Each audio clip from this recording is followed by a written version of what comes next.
Jóvenes, muy buenas tardes. Vamos a iniciar con el solucionario del primer examen CEPREVAL ciclo B 2026 en el curso de Anatomía Humana, acompañados de la ópera checa Rusalka, con la música de Antonín Dvořák. Aún puede incorporarse al curso de Anatomía. La invitación sigue presente. Vamos con la primera pregunta. Juan, un profesor universitario, explica la estructura de la cavidad craneal. ¿Qué detalle anatómico corresponde a dicha cavidad? Bien, tenemos un corte axial, tenemos una vista superior de la base del cráneo y tenemos la anatomía del hueso etmoides. Vamos a describirla. Aquí tenemos una prominencia ósea conocida como apófisis crista galli, debido a que es similar a la cresta de un gallo. A sus lados tenemos a la lámina cribosa del etmoides con múltiples fenestraciones, debido a que aquí se localiza el bulbo olfatorio. Luego tenemos la lámina perpendicular del etmoides, el cornete medio y el cornete superior. Y luego las paredes laterales. Muy bien. Me piden cuál es el detalle anatómico que corresponde a la cavidad craneal. La clave sería apófisis crista galli. Aquí lo logro observar, apófisis crista galli. Clave sería la sede campechano. ¿Por qué no podría ser lámina perpendicular del etmoides? Porque la lámina perpendicular del etmoides formaría parte de la cavidad nasal. El cornete nasal medio, igual. La placa horizontal del hueso palatino, nos estamos alejando del lugar. Y la cara externa de las masas laterales del etmoides formaría parte de la cavidad orbitaria. Clave sede campechano. 62. ¿Qué detalle anatómico no corresponde al hueso esfenoides? Me hablan del hueso esfenoides al estudiar la estructura de la cavidad craneal. Una vez más, el corte axial de la base del cráneo, tenemos al hueso esfenoides, un hueso irregular que tiene forma de murciélago, el cual va a tener agujeros que usted conoce y que ya hemos desarrollado juntos. Empecemos. Esta es la hendidura esfenoidal, conocida también como fisura orbitaria superior, el agujero redondo o redondo mayor, el foramen oval y el agujero espinoso o redondo menor. ¿Sí? Entonces, fisura orbitaria superior, sí. Foramen oval, sí. Foramen espinoso, sí o redondo menor. Foramen redondo o redondo mayor, sí. El foramen yugular es el que no pertenece. La clave ED embeleco. Ahora, cuando hemos estudiado la anatomía de la base del cráneo, sabemos que por estos agujeros van a emerger los distintos pares craneales. La hendidura esfenoidal o fisura orbitaria superior, el tercer nervio craneal, el cuarto, el quinto 1 y el séptimo. Por el agujero redondo o redondo mayor, el quinto 2. Por el foramen oval, el quinto 3. Por el agujero espinoso o redondo menor, la arteria meningia media, la que se va a dirigir al borde anterior inferior del hueso parietal formando la hoja de Higuera, arteria que se lesiona en el hematoma epidural. Luego tenemos el agujero rasgado anterior o foramen lacerium para el nervio petroso, superficial y profundo, que van a conformar al nervio ovidiano. Y luego en la fosa craneal posterior, aquí tenemos al agujero rasgado posterior o foramen yugular. Es por eso que el foramen yugular no forma parte del hueso esfenoides. Muy bien. Siguiente pregunta, 63. La meninge dura madre se extiende del foramen magno. Recuerda que tenemos la médula espinal. La médula espinal tiene un engrosamiento cervical y un engrosamiento lumbar. Esos engrosamientos también se llaman intumescencias y tiene distintos medios de fijación. En la parte superior es su continuidad con el tronco o tallo encefálico. En la parte lateral, la emergencia de los nervios raquídeos y los diferentes ligamentos dentados. Y en la parte inferior hay una prolongación de la pía madre. Recuerde, la médula espinal culmina en L1 o L2. Sin embargo, existe una prolongación de la pía madre de una longitud de 15 centímetros que se conoce como filum terminal. La dura madre lo recubre. El saco dural llega hasta esta zona.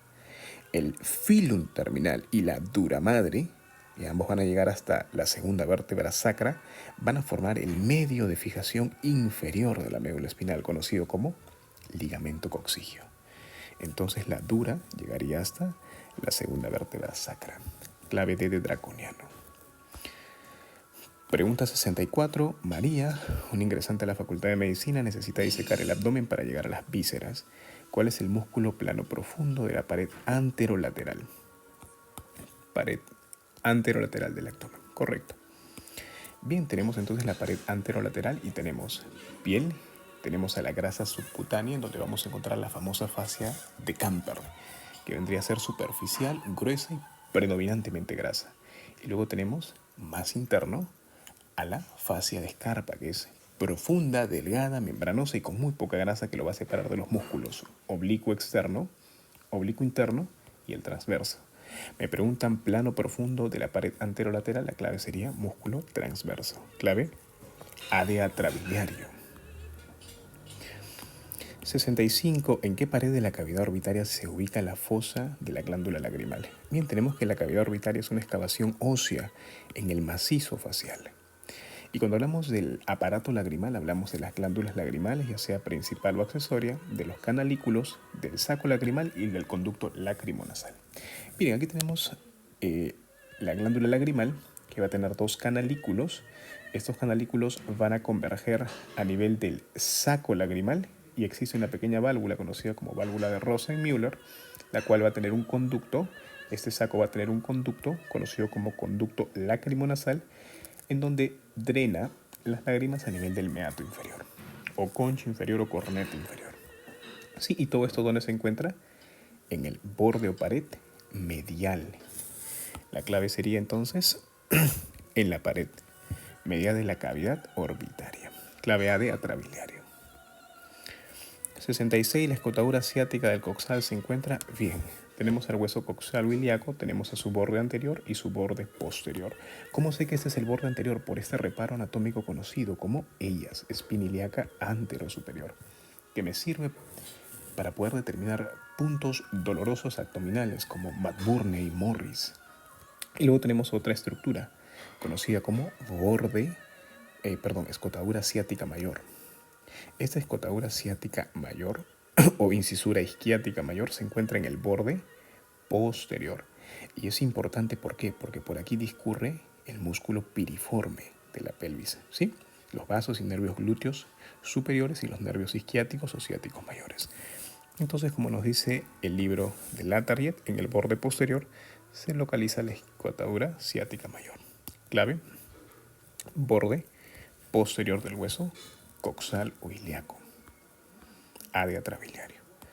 67. ¿Cómo se describe anatómicamente la escápula para su estudio? Una vez más, traemos a colación a Latarjet, página 473, segmento miembros superiores, en donde me describen que la escápula se estudia de la siguiente forma, con dos caras, tres bordes y tres ángulos. Y logra verlo, mira, esta es una cara, la cara posterior, la cara anterior, tenemos el borde superior, el borde medial, el borde lateral y tenemos tres ángulos, ¿sí? Un ángulo medial, un ángulo inferior y un ángulo superior lateral.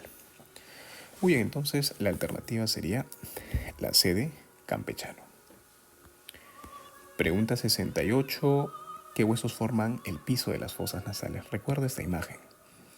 Recuerde las paredes de la cavidad bucal. Y si usted recuerda, el techo de la boca forma el piso de las cavidades nasales. El techo de la boca forma el piso de las cavidades nasales. Y perdone si este punto resulta perogrullesco, reiterativo, pero tiene que saberlo. El paladar duro conforma el suelo o piso de las fosas nasales. Y el paladar duro está formado por la articulación de la apófisis palatina del hueso maxilar en la parte anterior y en la parte posterior por la lámina transversa del hueso palatino. Entonces, hueso maxilar o maxilar superior y el hueso palatino. Clave: la B de beligerante. 69. La velocidad de propagación de los impulsos nerviosos a lo largo de una fibra me da la velocidad de propagación 0.5 a 2 metros por segundo. Corresponde a... Bien, me están preguntando por la clasificación de Erlangen-Gasser. Usted tiene que recordar que la velocidad de conducción de un nervio en el sistema nervioso periférico depende del diámetro del axón y de la presencia o ausencia de las vainas de mielina sintetizado por las células de Schwann o neuroleucocitos. A mayor diámetro va a haber mayor velocidad de conducción. Esto es directamente proporcional. Entonces, Erlangen-Gasser me clasifica a las fibras nerviosas en fibras tipo A, tipo B y tipo C. Recuerde, tipo A y B contienen mielina. La tipo C es amielínica. Sin embargo, y esta es una conjunción adversativa, son las más abundantes y la velocidad de conducción es de 0.5 a 2. La alternativa sería fibras C. Y la última pregunta, ¿cuál es la función de la microglia? Bueno, se recuerda en el proceso de formación del disco embrionario trilaminar a partir del epiblasto. En la tercera semana de la gastrulación tenemos distintas láminas. Del mesodermo se origina la microglia. Y como va a tener un origen diferente a todas las neuronas y neuroglias, va a tener que atravesar la barrera hematoencefálica y adopta una arquitectura disímil a su progenie clonal. Contiene múltiples prolongaciones conocidas como prolongaciones gliales. Se puede encontrar en dos etapas, M1 o M2 proinflamatorio con citoquinas proinflamatorias y antiinflamatorio con el factor de crecimiento transformante beta y la interleucina 10. ¿Cuál es la función de la microglia? Esta es eminentemente fagocítica. Es el macrófago del sistema nervioso. La clave sería: cumple función fagocítica, DD draconiano. Bien, jóvenes, muchísimas gracias.